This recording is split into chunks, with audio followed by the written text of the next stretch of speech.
What's up, guys, and welcome back to another video. Today we are going over my WWE Fastlane 2017 predictions, and I know it's literally in a few, in 6 or 7 hours, but to be quite honest with you, I wasn't that hyped for this card. I actually forgot it was actually this Sunday until you guys reminded me a couple days ago in my video, but it's better late than never in my opinion, so let's get straight on to the predictions.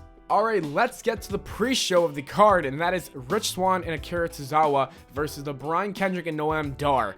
And I really hate how they keep doing this. They keep finding cruiserweights, faces, and heels, throwing them on one team and another, and then just making them fight each other with no storyline, no character development, literally just to get them on the card. It really annoys me.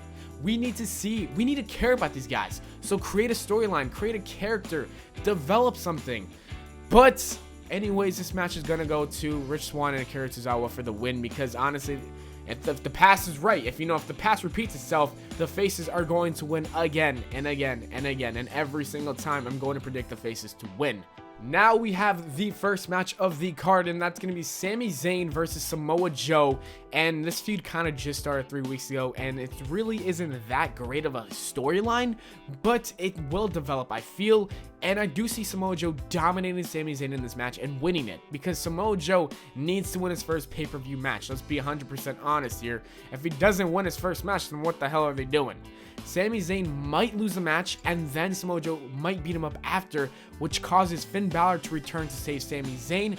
But after that, I don't know what happens with Sami Zayn, because Samoa Joe versus Finn Balor would happen at WrestleMania, and then Sami Zayn has literally lost in the shuffle, so this is so hard to predict. But Samoa Joe's gonna win. I don't know what's gonna happen afterwards, but they can't make him look weak, especially with that faction that they want to build. So Samoa Joe, you're winning this match. Now we have Sasha Banks versus Nia Jax, and I guess I don't know. Stephanie McMahon was just like, Sasha Banks, you have a match with Nia Jax again. Like, why are we seeing this again? Like, the feud wasn't interesting, the match wasn't that great, and Nia Jax lost. Like, you just made her look weak. Or did she lose? I don't even remember, you see. I don't think I watched that match because it was a pre-show and I went to Chipotle's, to be quite honest with you guys.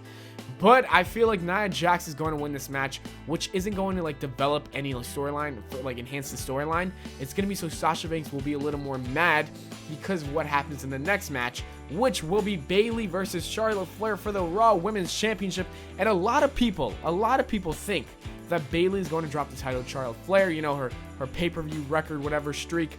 I don't see that happening. I see Bayley retaining with the help of Sasha Banks.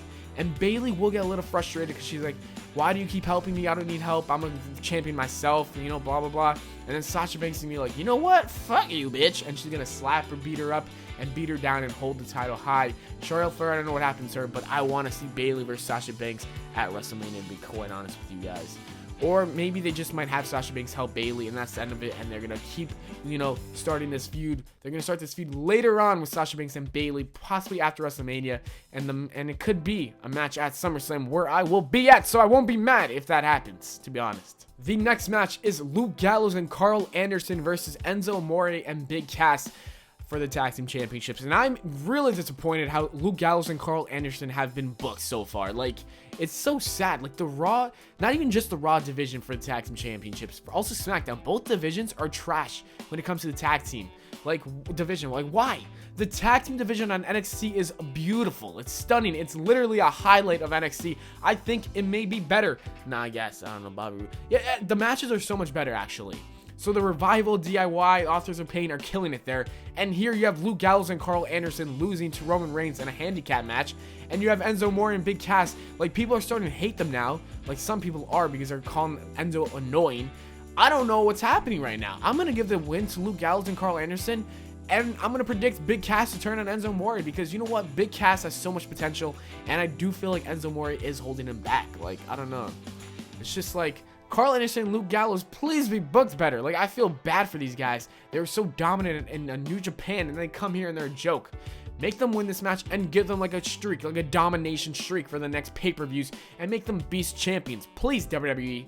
But overall, this match is going to Luke Gallows and Karl Anderson. I don't see Enzo and Big Cass winning it at a B-Show pay-per-view. I feel like they might win it at WrestleMania, to be honest. After that, we have Neville versus Jack Gallagher for the Cruiserweight Championship, and this feud has been kind of good. I don't know, like Jack Gallagher like doesn't seem like a real contender. Like I don't think anyone here believes Neville's gonna lose to him, because obviously they want Neville versus what's his face, Austin Aries at WrestleMania, so they can elevate that championship and their Cruiserweight as well, division as well.